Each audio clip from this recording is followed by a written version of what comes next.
Hi there, Hamish from the Guitar Factory School. I'd like to talk about the CAGED system for chords, and that's the CAGED system is a term that's bandied around quite a bit, and I want to try to demystify that for people that don't know about it.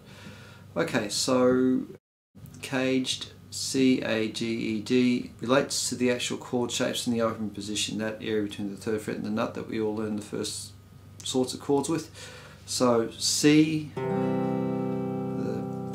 A for the A, G for the G, E for the E, and D for the D. So I've put it together, CAGED. Okay, so what does it mean? It means that if we have a look at a C chord, what that's meaning is it's a movable shape. So if we modify it, so we're actually literally playing the C chord again with our pinky, third and second fingers, and play, so we've got our first finger free.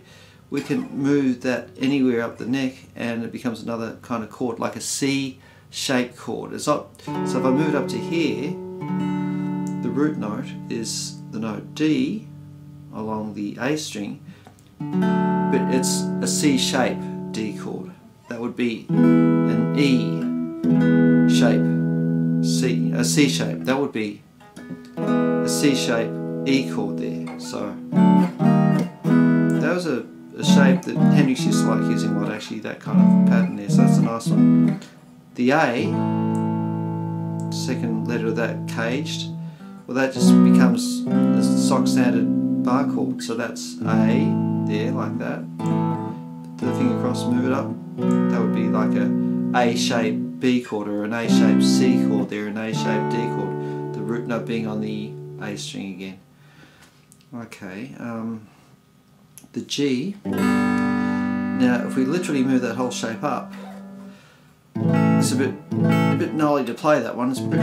You can play it, but it's not very practical, it's a little bit awkward to play. So what they do with this one is they tend to call that, either that or that part of it, the G shape.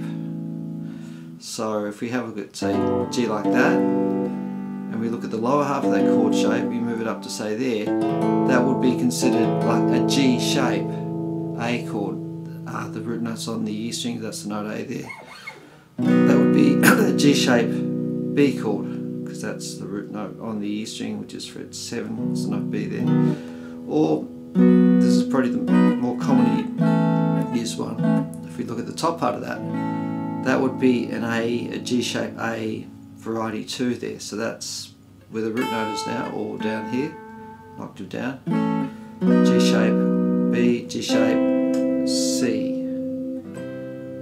That's the note C there, the note C, the note C, it's all within that. Okay, the E one, pretty straight ahead, it's the classic E string bar chord, so that's E becomes F becomes G, so that would be like an E shaped G chord, E string bar chord. Okay, the last one, the D. Okay, two ways we can do that. We can actually literally take the whole shape up, which would mean looking like that, because we have to compensate for the fact that we're playing an open string there when we're playing the D. We're actually playing 4 strings, including the open D. So when we move, say, everything up 2 frets, that's got to come along with it. So that would be a D shape E chord, D shape F chord, the root note being there. You can really take it down an octave like that to see it, or you can see it from there as well. So that would be like a D shape, and here's the other sort of way of playing, just playing 3 strings like that, which gives you a straight ahead triad. You're just literally playing 3 notes of the chord without doubling up on anything. Okay, so what the CAGED system is all about, it's a way of shape association. So a pattern that looks like that, you sort of sing it off a C chord. A pattern that looks like that, you sing it off an open position A. Pattern that looks like, say, that, or more commonly perhaps that sort of shape, you sing off a G chord. A pattern that looks like that, you sing off an E chord. A pattern that looks like that, or like that, you sing off a D chord. CAGED.